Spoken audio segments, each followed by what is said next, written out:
All right, so welcome aboard, everybody. My name is Doobyis. We're live here, flying formation. This is the interview series that I started as a spin-off to my weekly mix show on my mix show After the Smoke is Clear, or at Sick Radio. I do a weekly hour-long mix of new release Canadian hip-hop, coast to coast. Do my best to stay tapped in with the artists and, get them to send the new drops over to me, and sometimes I can play exclusives for people, but it's always new Canadian hip-hop. If you're into that, make sure you tap in. Doobyis.com is the hub for everything that I do, and this series you can always find the archives for over on YouTube. Yeah, I don't know. That's if you type Doobyis into any search engine anywhere, you're going to find all sorts of different content that I make. Appreciate people who do that and hit the like and follow and all that. Without further ado, today I'm talking with Stephen Hero. He's a return guest, third time on the show, and today is collaborator. And these guys have an album coming out real soon. I'm not exactly sure the release date, but Wolf Castle as well is here with me. Hip Welcome hop. aboard, guys. Hell yes. So That's right. welcome, dudes. How you doing? Good, man. Yeah, I'm life is doing good. Yeah. Good. A1, man. I want to Life. watch Goosebumps now. Oh shit. Wait, did you have a Goosebumps hat already, or did you get that since seeing Steero last night watching Goosebumps? I bought it on eBay last month. Okay. So you were prepping for this Goosebumps marathon here. Okay. Yeah, we're gonna like totally derail the conversation here, but I love like these old shows, so I just have a lot of vintage stuff.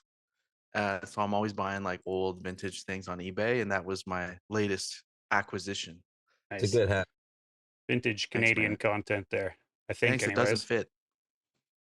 Was Goosebumps actually made by YTV, or was YTV just who played that shit? They played it, but it was a Canadian show. It was a Canadian show. Yeah, I felt Yeah, like that was it was. Canadian. Okay. Cool. Yeah. Well, I don't know. Now let's get things back on the rails here. So you guys have this album coming out.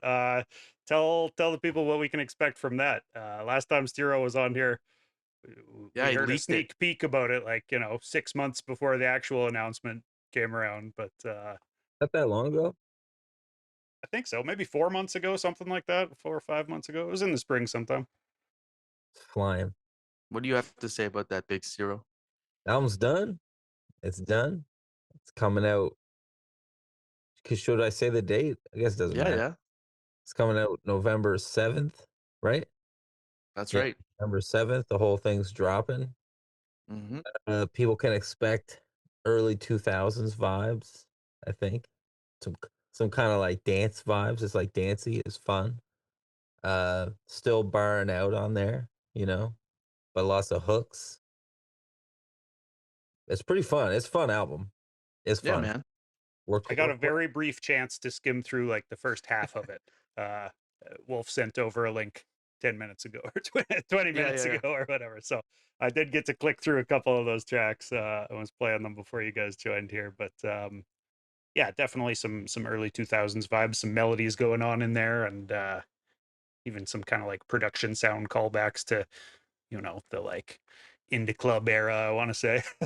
So Wolf, did you produce this stuff? Who did the beats for these?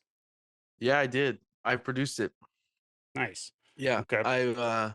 I've been going through a phase earlier this year or late last year where I started making those kind of beats, and I became obsessed with them because I love that era because it's so like it's just fun, man. Like it's fun. And I just put out my last album, Waiting for the Dawn, which was very like labor of love, like super had something to say. And I thought, you know what? I just kind of want to make music for fun for a little while.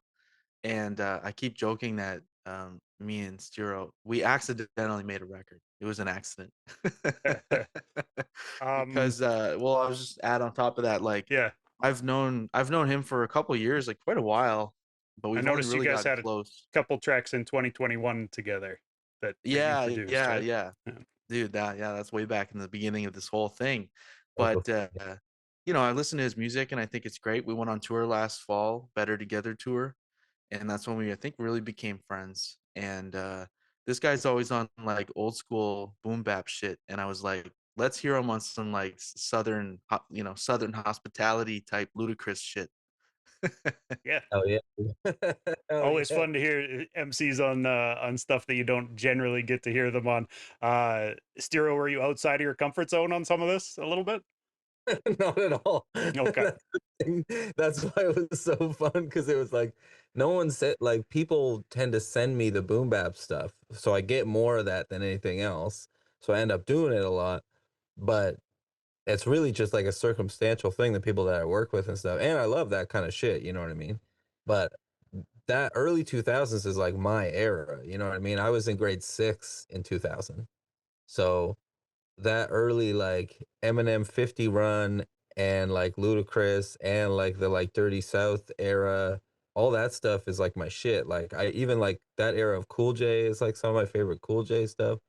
And the like even like Method Man and Redman, and like just in general what was happening during that time. I'm a big fan of it. And like that's kind of my favorite era of production too. Like my favorite Ice Cube album is from that era. Um, so I was kind of like psyched to to be doing that kind of shit. I was very in my comfort zone. It was really Nice.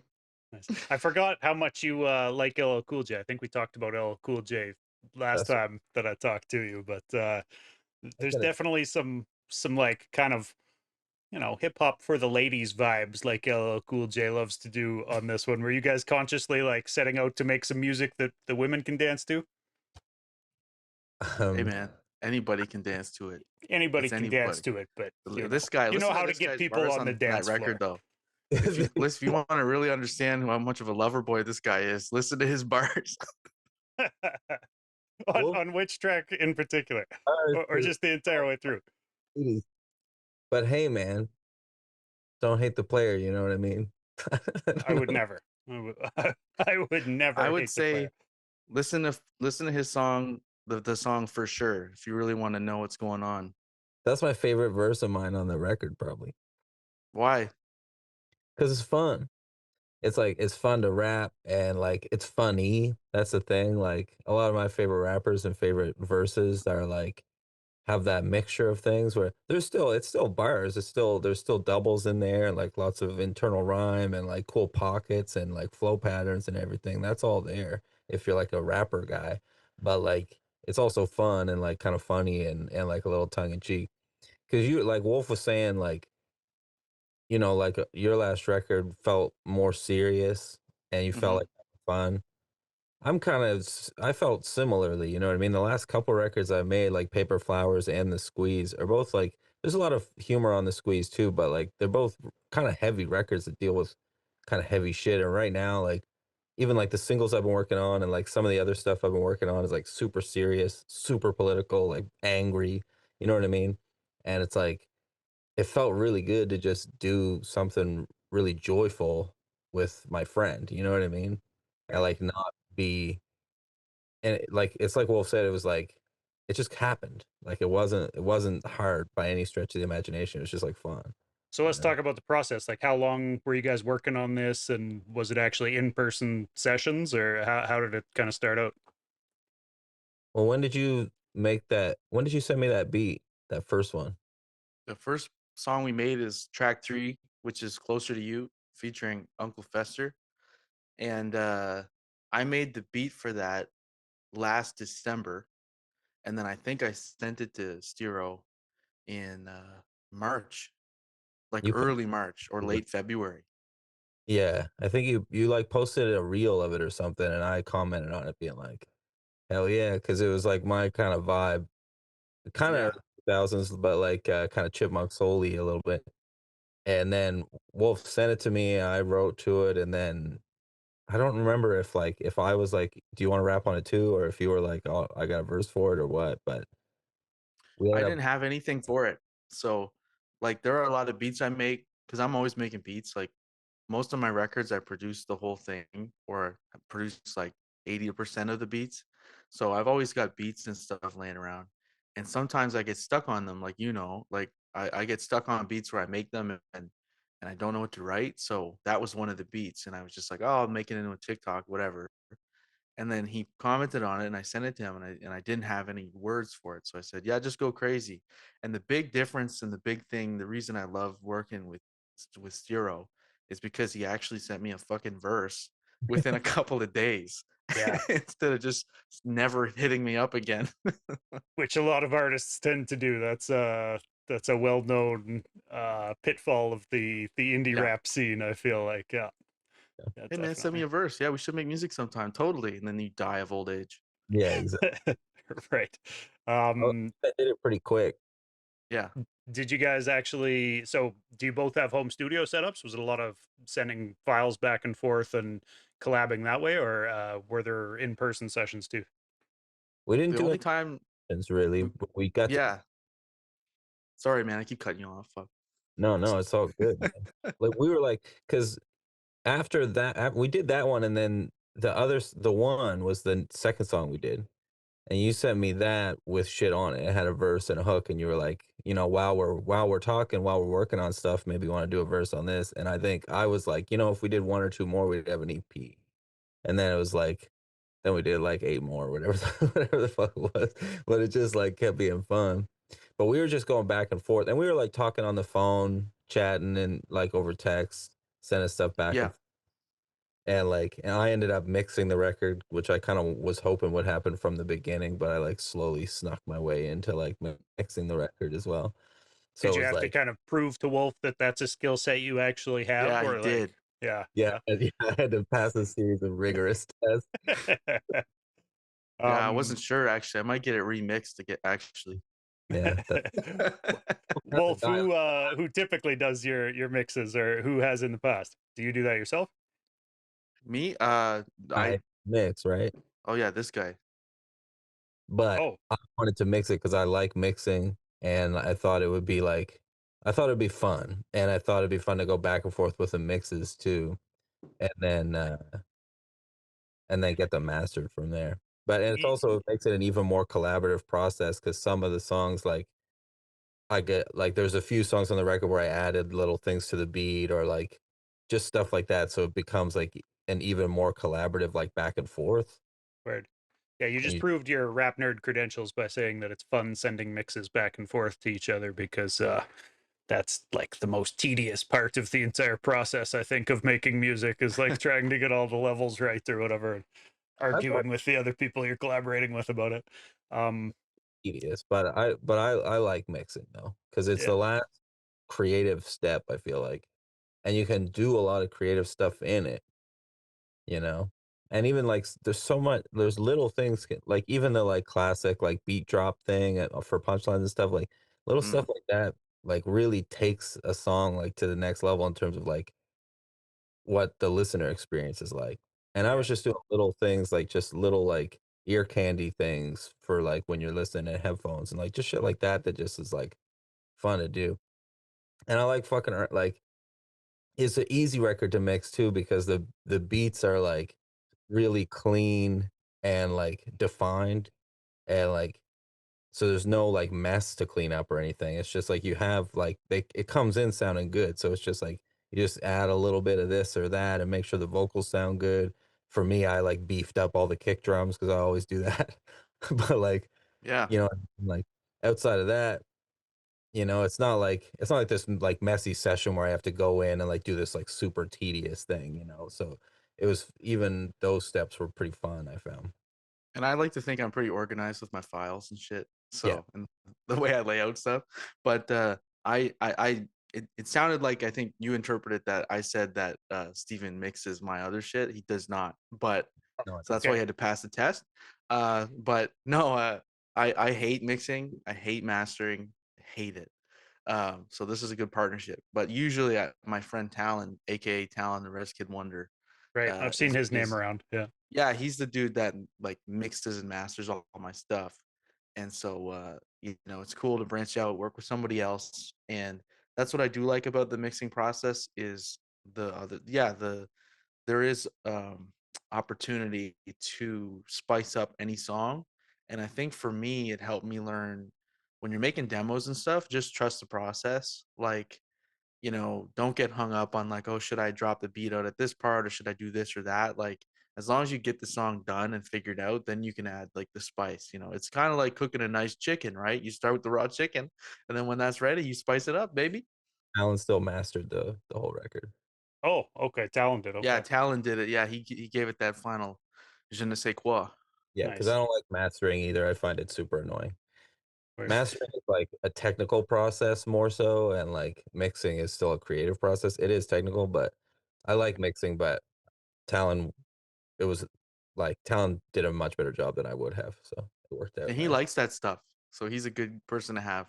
Yeah, Yeah. some people they have that like audiophile ear where they're just like obsessed with levels and can't listen to a song without being like the bass should be a little bit lower or whatever. But those are good people to have in your corner and helping Definitely. cook for sure. Um, so hip hop is often, especially like you guys both have solo projects, and like as an MC, hip hop is often really just individually focused. And you guys have both kind of already talked about how like this was an easy process to collaborate on because there was less pressure to be like serious and make like important, you know, music that's going to change people's thoughts and stuff like that. Whereas like do you think that either of you would have made an album like this individually, or is this a special zone for a collaboration kind of? I think I would have. I mean, I have in the past. Okay. I definitely have a lot of songs that are very kind of pop friendly and radio friendly, and not really trying to make a big statement, but I usually sprinkle in the political commentary within like those really accessible kind of sounds. So I'm kind of always doing that. I would say that there are a lot of bars on here that are definitely speak to that, but it's not, it's not shining a light directly on it like a spotlight. But yeah, I would say that I would make a record like this, except working with Steero, uh, it kind of it helps me fucking chill out because I'm always like trying to be really serious about it, even if I'm making fun songs. So I don't know if I would have accomplished the exact same thing if I'd done it in like an incubator, like just by myself. I think working with him, and we're kind of like, I feel like we really line up personally as well as just how we want to rap too, and how we approach it. It just makes it really fun. Like I don't feel like either of us are like trying to prove that we're like the better rapper or the better writer or whatever. It's just kind of like I feel like we're on the equal playing field. Yeah, Um, that's legit. was there any competitiveness to this stuff? Like most of the time when you get Yes. MCs on tracks, you don't want to be outdone. You don't want to be the one that people are like, oh, he got murdered on his own track or whatever. Like, All right, let's hear you speak, Zero. Restart that. because because I'm super competitive with everybody, but one of the reasons why I think this collab works so fucking well is that like there's a complementary set of like skills I think that like me and Wolf have that mesh together in such a way that it's like you can try to be competitive about it, but it's like it just kind of feels unnecessary. Like during the process, it didn't really feel like we're competing because there's just like Wolf would send me something where it's like, here's a hook that I'll never write a hook like this. This isn't the kind of hook that I could write, but it is the kind of hook that I fuck with super heavy. You know what I mean? So yeah, it's like in that case, it's like if I get like some shit like that, I'm gonna show up for it the best way I can because I respect what's already there and I want the song to be as good as possible. But it doesn't really feel competitive. But I always like if I'm writing a 16, I always want to have the best 16 on the song. Always. And I'll like or whatever. I am trying to be the best rapper I can possibly be and like be better than everyone else and blah blah blah. But in the context of like this record, it just felt like we were just again, we keep saying this, but it just felt like it was fun. It was just like, you know what I mean? And I have some good hooks on the record too. You know what I mean? And like Oh Wolf yeah. crazy bars on the record too. So I feel like we're both kind of like complementing each other with like our specific skill sets, but then bringing a little bit out of each other as well. Like, so it's been a really good like back and forth. And even with that, like him making the beats and then me mixing them is the same thing, where it's like he's sending these really great beats that are like really organized and well put together and sound great already. And I'm just kind of like making sure I add my little thing to them and like trying to like do the best to complement what he sent me, you know? So it's like I'm always like rapping competitively if I'm in that bag. But that's the other thing is like I like I like pop music and I like making like catchy songs that are fun. It's just like I don't get put in that context a lot because of like just obvious things, you know what I mean? I work with people that like when me and Uncle Fester make a record or me and Bryden make a record, it's like it's not gonna sound like Wolf production because it's just those are different people and like we're doing different things. And I'm a big believer in like doing things naturally. Like, because I've talked to people over the years, like producers that I didn't really know, that like maybe were a little bit more in this like realm, like sonically or whatever, because I always want to make this kind of shit, but it just didn't happen because it wasn't organic and it just didn't feel right and like the vibe wasn't hitting. But with this project, it's just it all kind of aligned in the right way because we're still talking our shit on there, like Wolf said. Like it's not like there's nothing political on the album. It's not like there's no opinions on the album, whatever. But Right. it's also like it's just a fun record, man. Yeah, it's not Flow Rider. Yeah.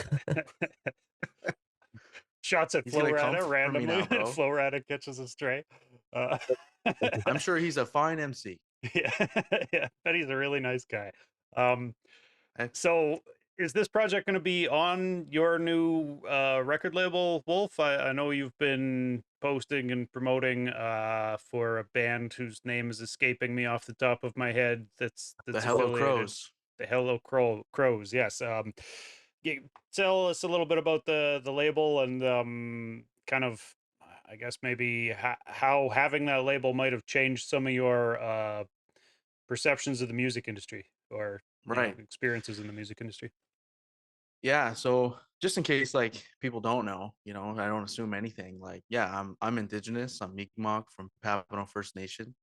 And being on the East Coast and the Atlantic Coast, there's not a lot of indigenous music acts out there, and even the ones that are out there, like they don't always get the support they need.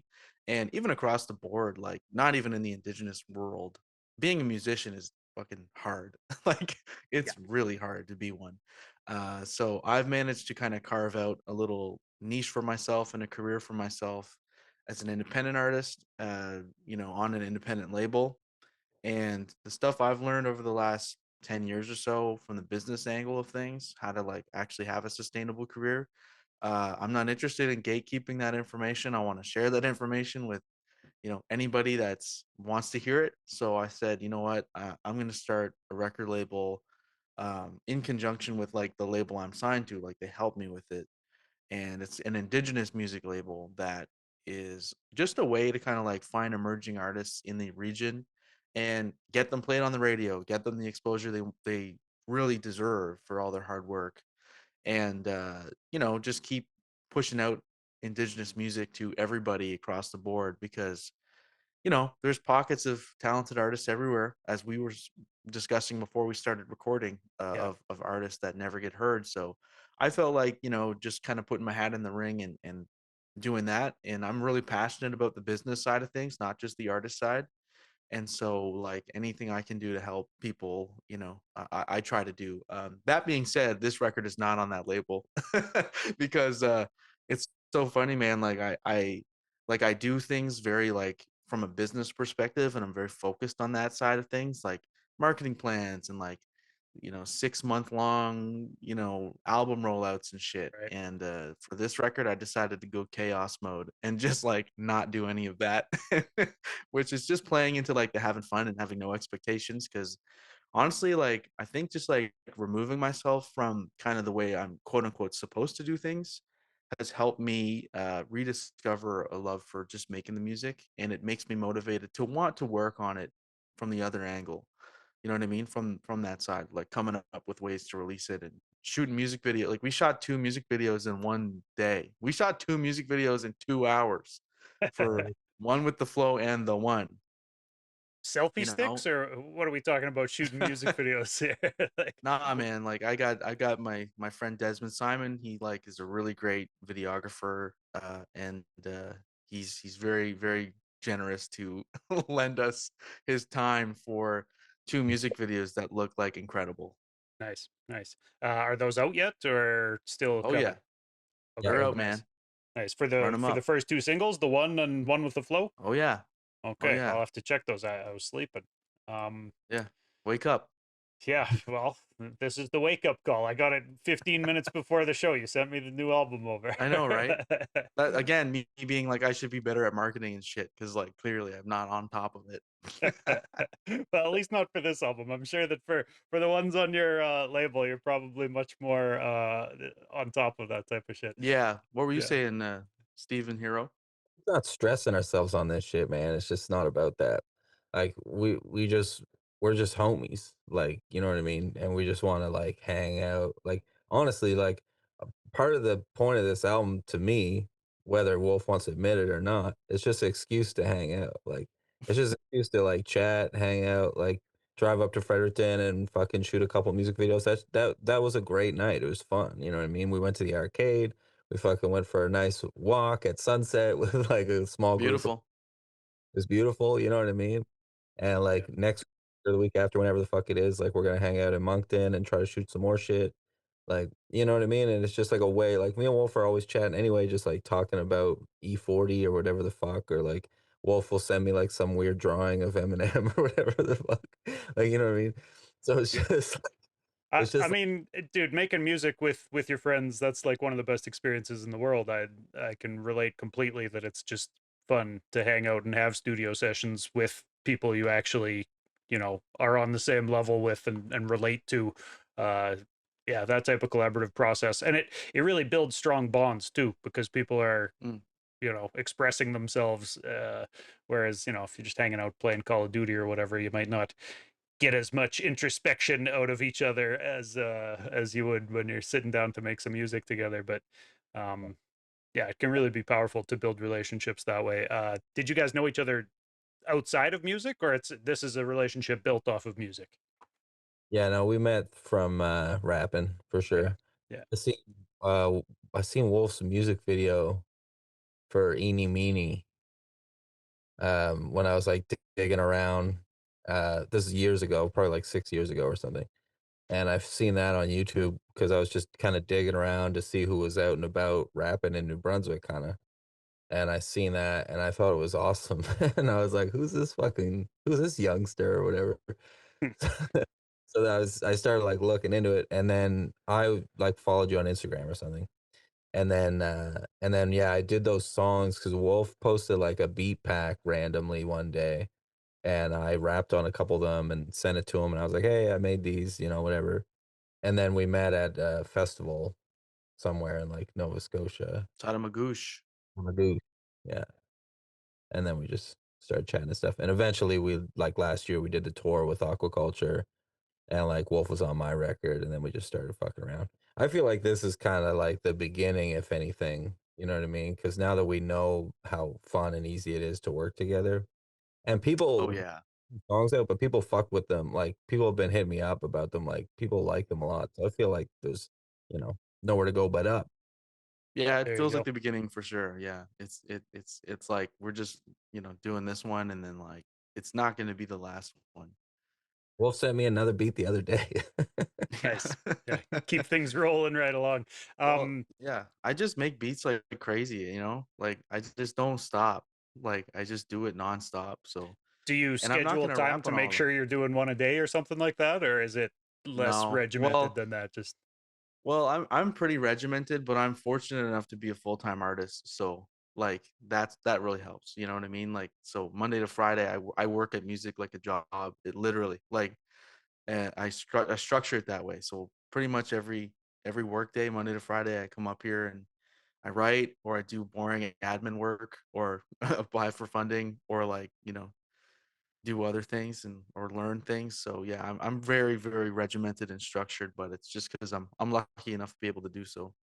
yeah, it's good for an artist to have all that time, because I think a lot of artists put a lot of effort into the making of the art, but the rest of the business stuff that you were talking about and the admin work and the applying for funding and all that, it's real easy for people to just back burner it indefinitely and never get around to applying for the grants and Yeah. But I lining will up the say it was tours. fun to make this whole record and like not have we didn't spend any money on it at all. Like we just made it because like we have all this stuff. We have all the equipment.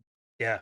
Yeah. Well, and that's a beautiful place to be at with like home studios now where people can just be making music for free. It confuses me sometimes when I hear artists talking about how like, they need to make money off of the music. And it's kind of like, well, like I hear you. We all got bills to pay and stuff, but like also like don't people just make music for fun? Like can't artists just kind of make some music that genuinely is just for fun and like not really worry about the paycheck coming back from it? I mean, it's easier if you've got a steady job to not have to worry about the paycheck coming back, but yeah, it's a fine line to walk there with balancing how much you're working Hmm. and how much art you can make, uh and still stay afloat or whatever. um you guys mentioned kind of in the beginning, and you were talking about this being the beginning of a new thing. I wanted to take it back to a further back, earlier beginning. Steven, you made a post a while back on Instagram talking about how this is an album that, I don't know if it was like 11-year-old or I forget what you said, middle school age, you would have loved, I think. And you had a picture of yourself and said that your original rap name was Lil M. I screenshotted it so that I could ask you about it and see if I could embarrass you with your rap history. But I wanted to kind of ask both of you about like how has your perception changed of like what a rap career can look like from, when you were young, just like starstruck kids looking at like, hey, I want to be a rapper and imagining what a rap career could be compared to now being able to make music on your own. And yeah, how's that changed? Well, it's been a long road. I mean, yeah, when I was in middle school, I was like like stealing the Source magazine from like Walmart and like pulling pictures of it and putting them on my wall. And I also like I used to make like I was making little cassettes of me rapping like just on a little like tape deck when I was in middle school. Like that's all I had, like a little shitty keyboard that you could like play like 4 drum pads on. And I had like a cassette deck on the desk and I used to like program like a drum thing and then rap over it like, and I had like hours and hours of that.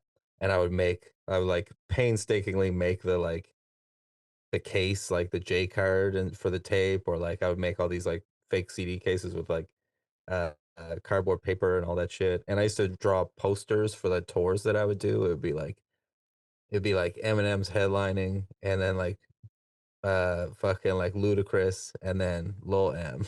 I'm opening. Oh man, that's awesome. um yeah, So big dreams, man, big dreams, it sounds like. I thought for sure that clearly I thought I was gonna be on tour with Ludacris, like you know what I mean. So you get humbled over the years, but I mean that being said, like I love it so deeply and so intensely that it's like I always have goals, and like I always wanted to get bigger, and I would like to get more recognition and more listeners and all that stuff, and that's always going to be the case.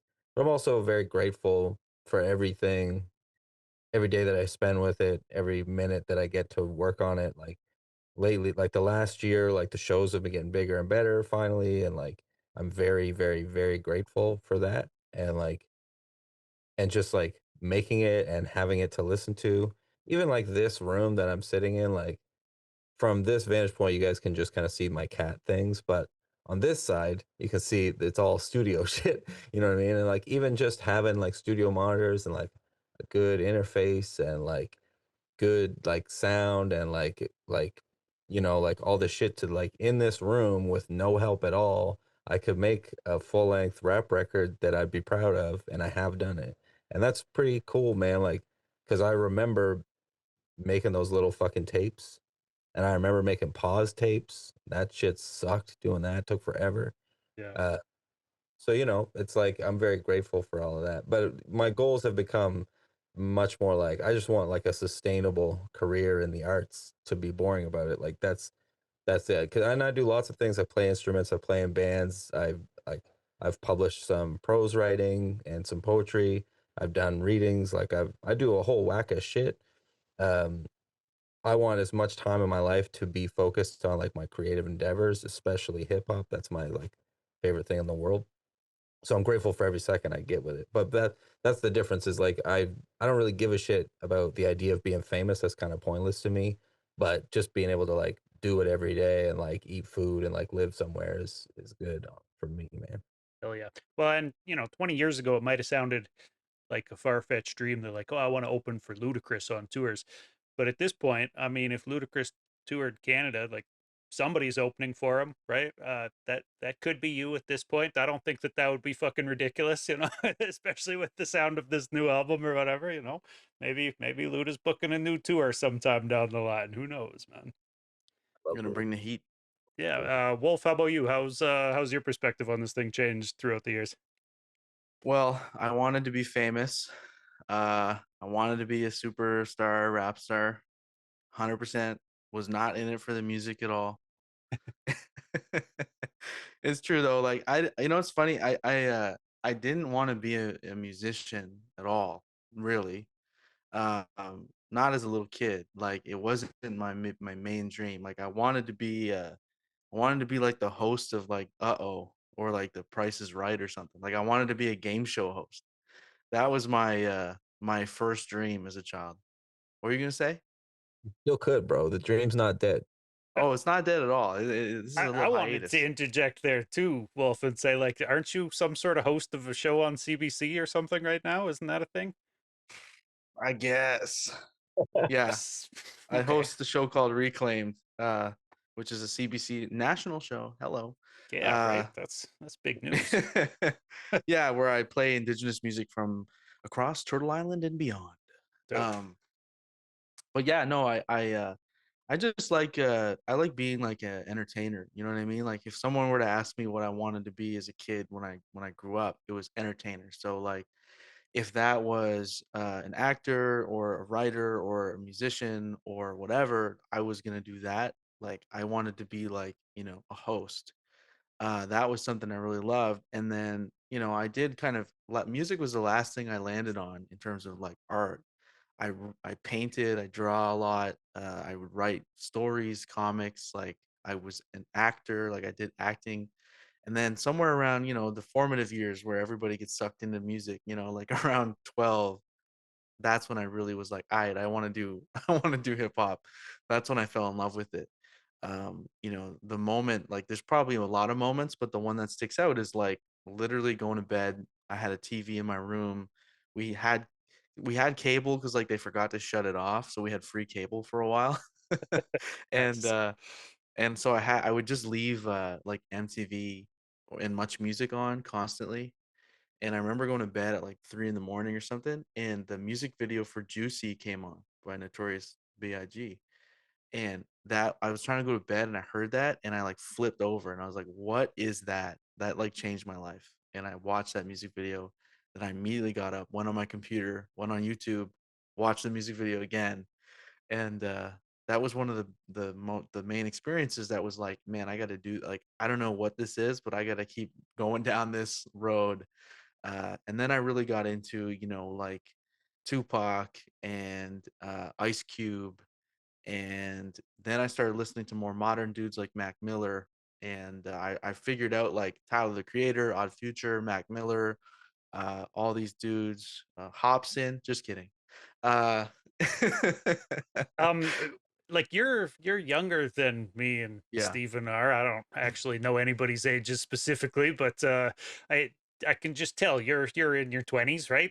Both like Hmm. yeah. So uh for you to get into hip hop and be, going back to listen to Ice Cube and stuff, were your peers into that same type of music, or were people looking at you like, why are you listening to that old school shit? No, all my friends hated rap music. They thought it was garbage. Fair. Yeah. But my family liked it. Like I didn't. What are you saying, Ciro? Mom fucked with hip hop though, right? Yeah, I was about to get there. Thank you for the tee up. Uh, my mom loves hip hop and loved it a lot. And I come from a family of rappers. My mom was a rapper. My uncle's a rapper, and he's on the record actually. Rafael de la Rez. He lends a verse towards Oh, the end of the record. But yeah, I grew up in a hip hop family, so I didn't have it with my peers and my friends, but I had it at home. So yeah, I grew up with DMX on and 50 Cent and Eminem and Kanye and like Tupac and all those old records. So like to me, that was like my parents' music was hip hop. right. So for a while, I kind of like avoided it because I was like, no, that's the stuff my parents listen to. I don't want to listen to that. And and then I came around again. I resisted it, but then I was like, no, I want to do this. But as a kid, my uncle and my mom like did shows, and I saw them do shows and like travel around and like get attention and make some moves with hip hop. So I saw that it was possible. So like when I became a teenager and got really into music, I didn't think I was gonna, but I did. And then I was like, all right, I want to take a stab at this and try to make this into a career. So I just went for it. But yeah, I was born in 96, so my formative years are like like 2009, 10, 11. That's when I was like 12. Yeah. So that's my era. Cool. It's good to hear, that you had those influences to get you into that type of music, man. I think, that was the shit I came up on, anyways, and that's always going to be close to my heart. But yeah, it is for people your age, your parents' music, definitely. It's funny to hear that shit, man. Making me feel old. Um, Yeah. I I think wanted to Steve De ask. Niro's turning 50 next year. Hey, I wasn't gonna guess, but you look great for 50s too. Wolf, I did want to ask you, well, and both of you, I wanted to weigh in on this topic, but I only got to listen to the singles, and I like to ask about a line here or there. But even though both of the singles are more dancey than some of your guys' solo work in the past has been, like you said, there are still some bars in there with deeper meanings or whatever, with a little bit more weight to them. And one that caught my ear was, Wolf, you said something along the lines of like, my therapist told me to stop coming back, is I think how you start one of the verses on one of those two singles. um and I just kind of wanted to ask about, like, because a lot of artists tell me that they write for therapy, Mm, and that the art is a therapeutic act for them, and that's one of the main motivations for them. um and I think that makes a lot of sense. But I always like to tell people, like, also do real therapy though, like, be- because you can only get so far just sitting with a pen really by yourself, I think, a lot of the time. So uh yeah, I wanted to just kind of ask you about, like, your experiences with writing music therapeutically mm. compared to, like, actual, with a specialist therapy. Yeah, sure. Yeah, man. Like literally that's just from my real life. Like I actually went to therapy for 2 years a while back, and literally at a certain point like 2 years in, my therapist was like, "I don't think you need to come anymore. Like I think you're good." And so that's what that line comes from, where she's like, "My therapist told me to stop coming." But then the next line is, "She left the door open if I ever need to drop." So I said, "So I'm skydiving 30,000 feet above the recipe, mixture of ingredients. I lost like my identity." So yeah, I didn't go to therapy for 3 years. And then, just earlier this year, I felt like, you know what, I think I should go back. So I'm going now. Because yeah, you can only go so far, right? Like I realized, you should, use music as like a therapy and a healing. But again, like if I'm just like writing lines from my own perspective and nobody's calling me out on anything, and I'm not like zooming out from my own perspective, like I can't really help myself on a super deep level. So that's why I started going back, because I was like, I just want to, realign certain things and make new breakthroughs, which is happening. So yeah, that's why I wrote that line, because I was like, I'm gonna go back. Yeah, that's good, man. That's good that you can get to a point where, they tell you maybe you're good for a while, and then it's also good that, you can recognize when it's time to go back and kind of re-up on some of that too. Um, Steven, you have anything to say about the therapeutic aspects of music? I feel like we've kind of talked about this, but We'll probably have, but I mean, yeah, if you can go to therapy, you should. Like, yeah, music's very like therapeutic in my life, always has been, especially like if I look at the worst times or the most difficult times of my life, I always do a lot of writing, but it doesn't do like you're not working through things in the same way. So I would Yeah. always encourage anybody to go to therapy if they can, but also to be careful about like trying to find the right fit for a therapist because a bad therapist can do a lot of damage too. And I've Yeah. seen that in life. I haven't had that experience, but I've definitely seen that happen to people. Um, so yeah, I think gotta it's find. less dangerous with the licensed actual therapists. It's when people are seeing counselors that you're kind of like, that could just be kind of anybody telling you any advice that they're coming up with, which like having anybody to talk to is probably better than nobody to talk to, but yeah, it might not be the most concrete good advice from certain counselors for sure. Finding the right match is definitely an imperative. Um I got a segment of the show where I rapid fire questions at you. How important is this or that? Steero, you've done this twice, but Wolf, you can answer these based from your own perspective. There's no real right or wrong answer to anything here. Um, and I'll just rapid fire them, but be as brief or Let's as hear long it. winded as you want.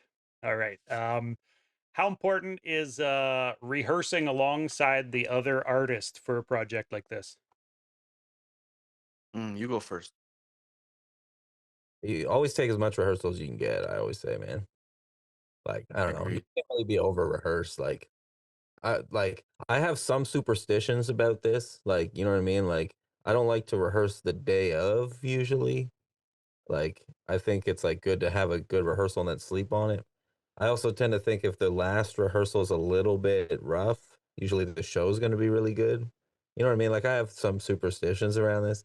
Just in my 20 years, like it's been literally 20 years that I've been playing shows.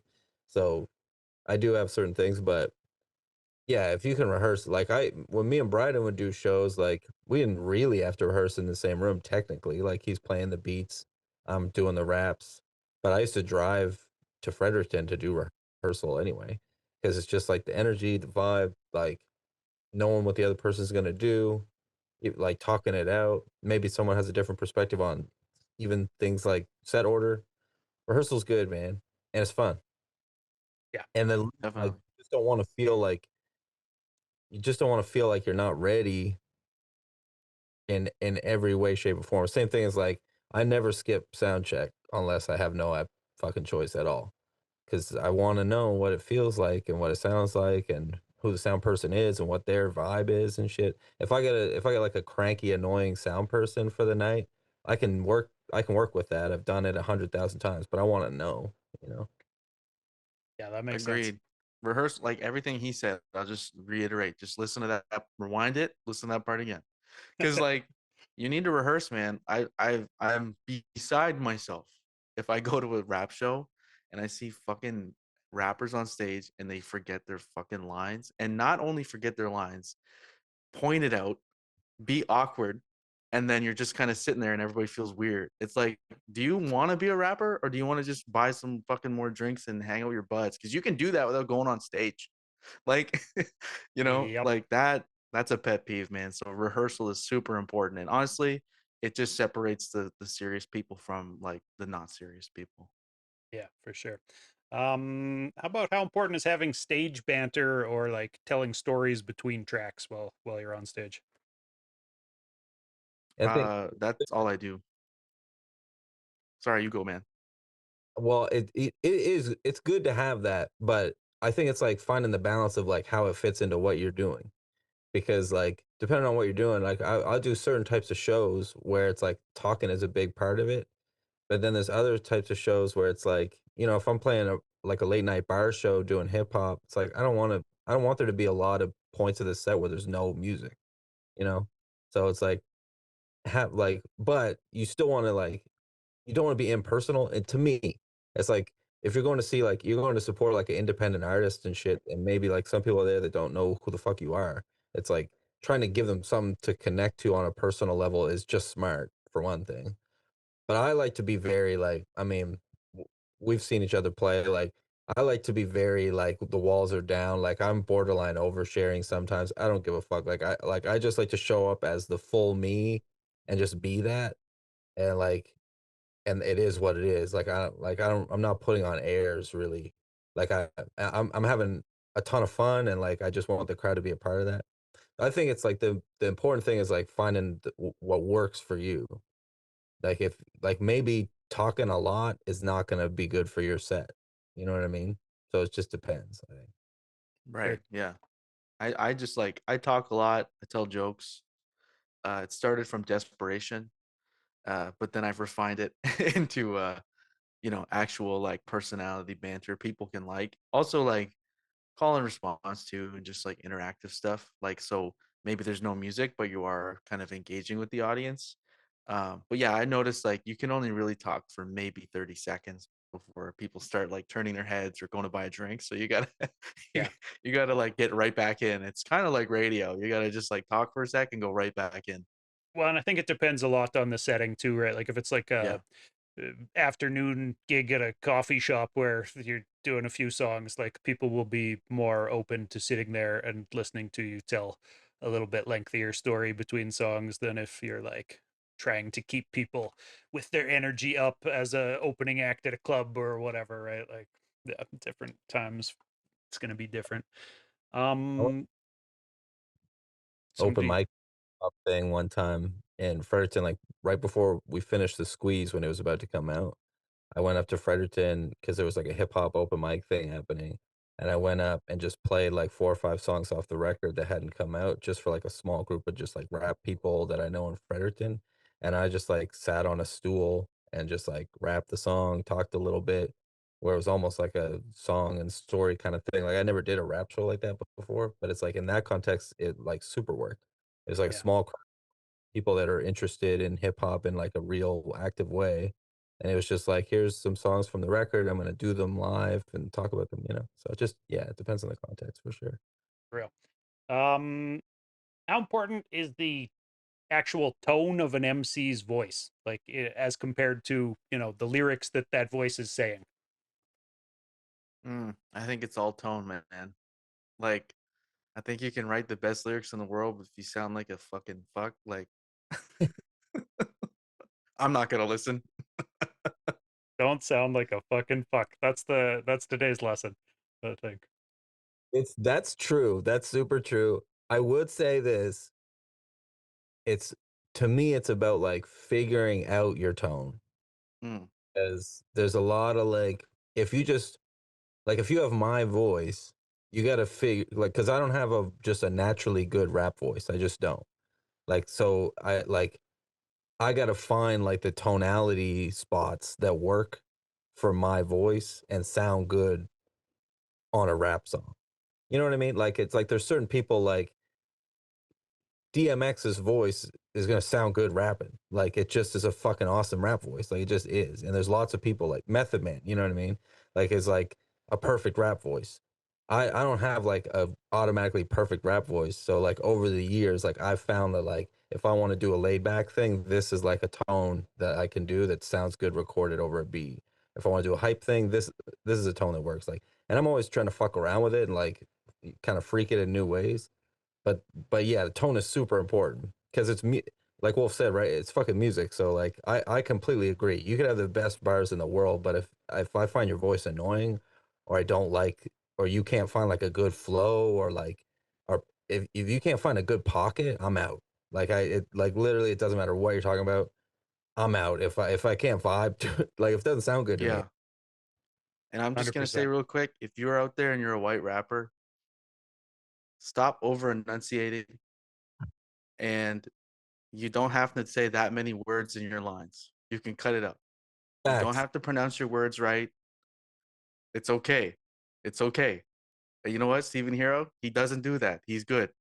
I'm always man. I agree. Yeah, it drives me nuts when guys are trying to fit as many syllables and as many words into each line as they can, and trying to do the whole like lyrical miracle thing, but really there's like no message to what they're saying. It's just like some trying to be rap Yeah. god shit or whatever. What were you gonna say about that, Steven?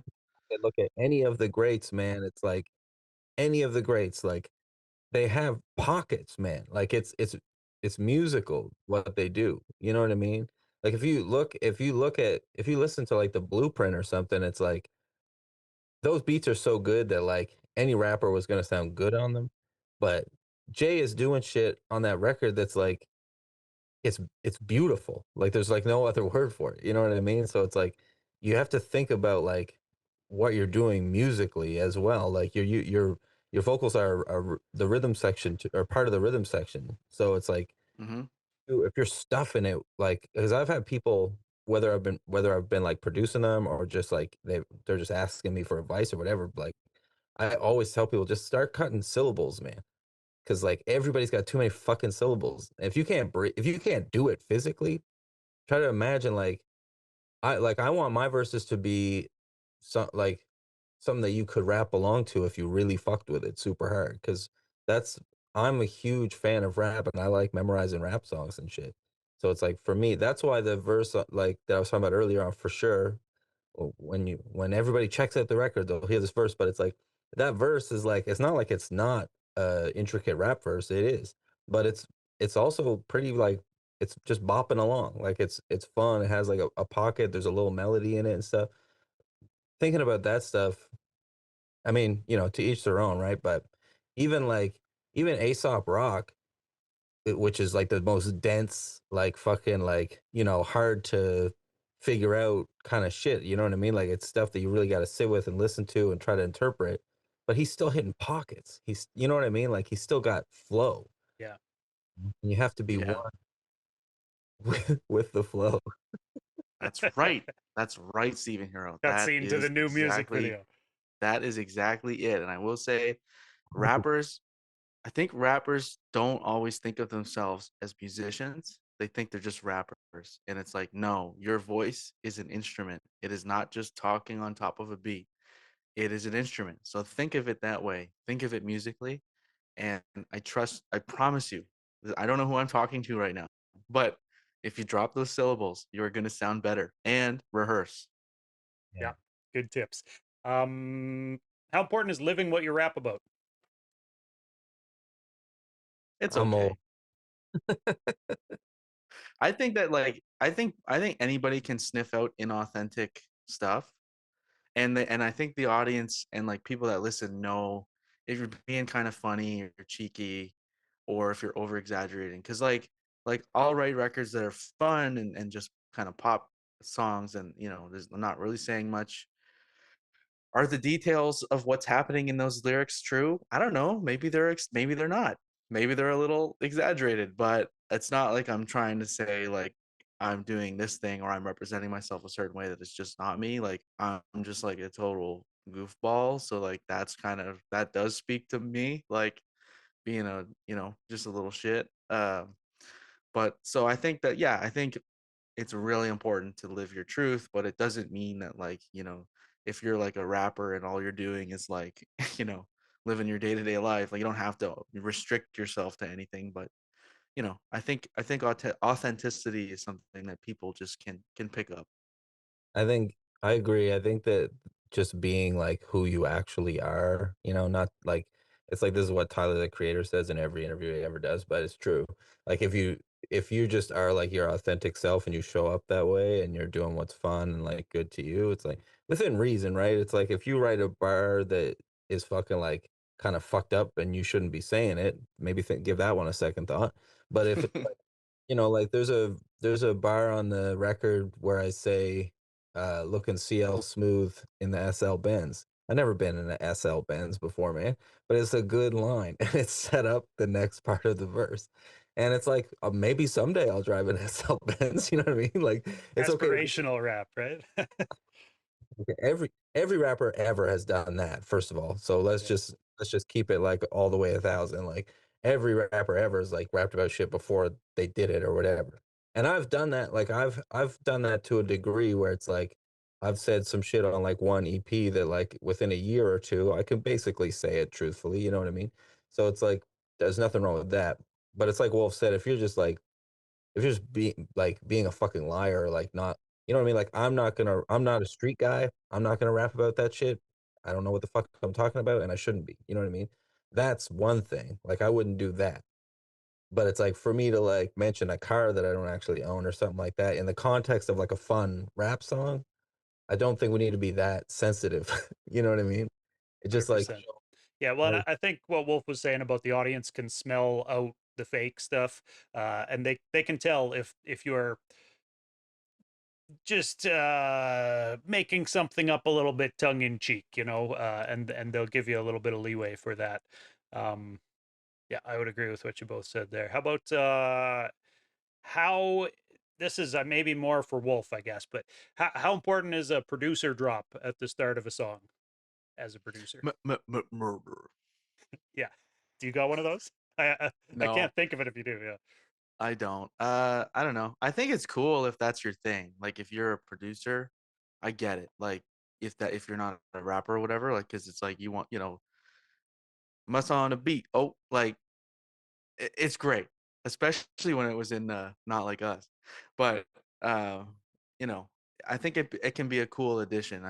Yeah, it's fun. It's cool. And like maybe I'll make one, but if I did, it would probably just be a joke. what do you think of producer drop, Steero? I've never used one. Like I've produced for a few artists and like I produce for myself pretty frequently. I've never used one. I think like but the thing is, I think if one occurred to me, you know, because I feel like sometimes it happen naturally where it's like if like I send like Mike Shabazz a beat and he says my name in a cool way at the start, maybe I might use that later. You know what I mean? I do think they're cool. I just think it's like depends on what you're doing. It's like, you know, Alchemist doesn't have one, but that makes sense, right? Like when you hear an Alchemist beat, like it would be weird if you heard like an air horn introducing the fact that it was an Alchemist beat. You know what I mean? So it Yeah. just there's nothing right or wrong about it. It's just I've never felt like it made sense for the thing that I was doing. But I would do it if it occurred to me in like an organic way and I thought it was cool or whatever.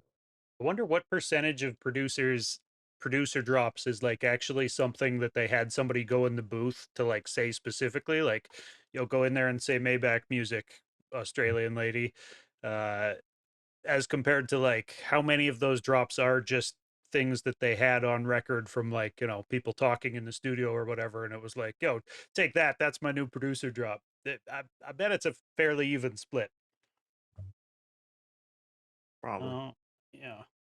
Here, let's do one more of these how important questions, and then we'll get you out of here, Wolf. I appreciate you staying a couple minutes late here, man.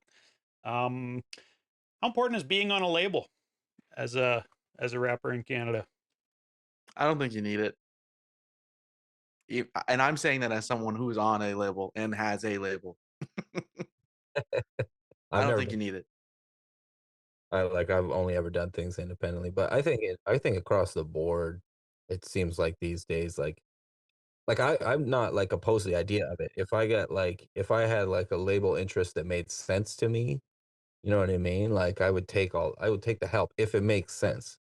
But it's not like worth doing it just to do it. For me, it would have to be a relationship that makes sense. It would have to be like a label that I liked and that was like for me, there's never ever going to be a time where I'm going to compromise like what I want to do creatively. Like that's not a flex. Like I literally can't do it. It would break my brain. So I wouldn't be able to do that. So, you know, it would have to make sense. But I agree with Wolf. I don't think it's necessary. I think like these days you can figure it out. You just got to like take your time, humble yourself to the process and like try to learn as much as you can.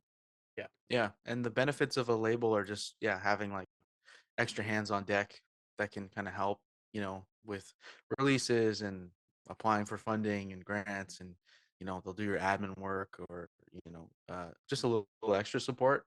But it's not necessary at all, because like I've been signed to a label now for about 4 years, but I mean there was 6, 7, 8 years before that where I was independent and like gigging and doing shows and making money. So like it wasn't like it didn't make me a star. yeah, yeah, definitely. Good answers, guys. So before I let anybody go, I always ask guests to describe the local music scene. Just whether you want to be real specific about your own community or wider and widen the scope out to Canada or whatever else. But just describe the local music scene. Healthy right now, man. St. John's doing good. Coming into the winter, we got lots of young people starting out and playing shows. I've noticed some new bands and stuff starting. Uh, I feel like we're in a pretty good place right now. There's a lot more venues around in the city than there was 5 years ago. So I feel like it's in a pretty good place, man. Like it's fun. It's sort of St. John's always kind of like gritty and like super super DIY, kind of like small community vibe. It's always been like that, and it's always been like welcoming because of that. In St. John, everyone's like, "Come play shows with us." That's like our attitude. It's like, "Come play shows, bring it out of the bedroom," and it's still like that. And yeah, I fuck with that energy pretty hard. Nice. Nice. Cool. Fredericton's dope. It's great. I think there's a lot of really passionate people here. A lot of people that have been doing it for a long time. But like, I see new bands and acts coming up all the time. I think it's really supportive as well. And I don't know, like the Atlantic in general, it's like it's hard out here. You know what I mean? So there's no time to be super clicky or not supportive, right? There's no time for that. So I think that like just across the board, it's a good spot to be, and there's definitely a lot of folks working hard, making cool music, and yeah, there's not like a lot of big egos, and if there are, they don't last very long. Word, yeah. Just to quote Steero off of that 2021 track Euphoria, there was a bar I liked where you said, "I make art, so I'm supposed to support it." I agree wholeheartedly, and I think that doing stuff like this is supporting that art scene. I think want to just express my gratitude for you guys both coming on the show. Good to chop it up with you, and yeah, I guess we should plug the album one more time. Tell people the It's name and the date. December 7th by Wolf Castle and Stephen Hero. It'll be on platforms everywhere. We're gonna have a listening party in Fredericton for it the day after it comes out. Thank you for having us, bro. It's good to see you. Appreciate it, man. Thank you Yep. so much, man. Appreciate it. Let's get it. Album drops. Hell yes. All right. Thanks, guys. It was fun. Catch you next time. Peace.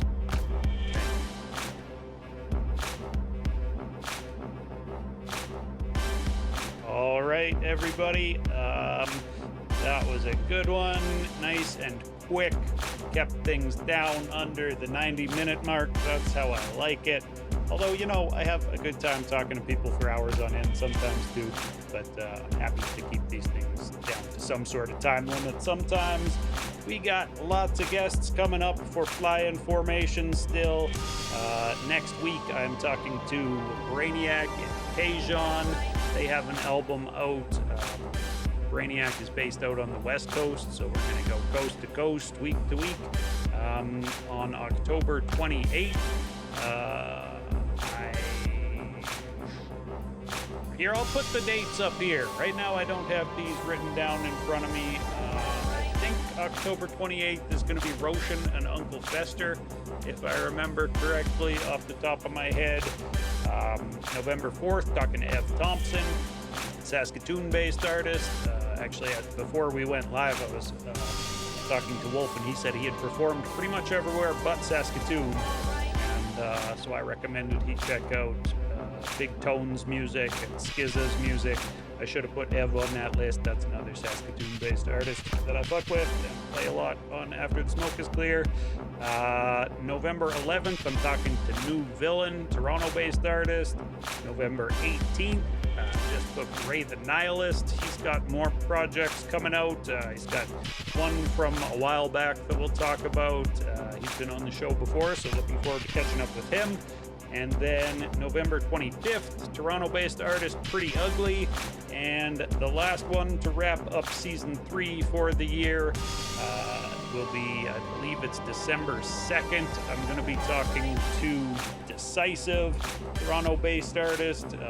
We added that. I wasn't going to do any in December, but he got at me asking when he could come on the show. And so I will do my best to make sure that happens. Looking forward to talking with him. And, you know, you can always find these archives over on YouTube, youtube.com/Doobyis. You can search for Fly In Formation with any of your favorite artists' names. I've done 115 or so of these things at this point with artists across the country. So if your favorite artist is making hip-hop in Canada, you can probably find an interview with me talking to him, unless your favorite artist is like Drake or somebody like that. You know, would never bother to talk to. But it is what it is. I appreciate the artists who do talk to me immensely.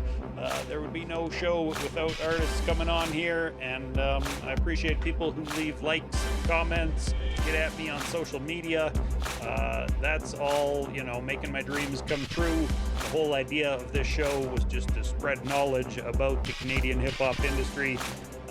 When I was booking with Ray the Nihilist the other day, he told me that after his last interview, like since then, he's been playing shows across the country, and he told me he was in Winnipeg, and somebody in Winnipeg at the show told him that they had watched his Fly In Formation interview, and you know, that makes me very proud that there are people out there paying attention and tapping in and finding new artists through this show. That really is the dream. You know, I make art, so I should support it. That's my sentiment exactly. So shouts to Steero for coming up with that bar. I will catch everybody next week. I might be back on here on Twitch throughout the week. Tomorrow I might jump on and work on a mix for After the Smoke is Clear. If you want to listen to an hour worth of new indie hip-hop every week, mixcloud.com/Doobyis is where you can find the archives for @sick. And yeah, Doobyis.com is the hub. Peace.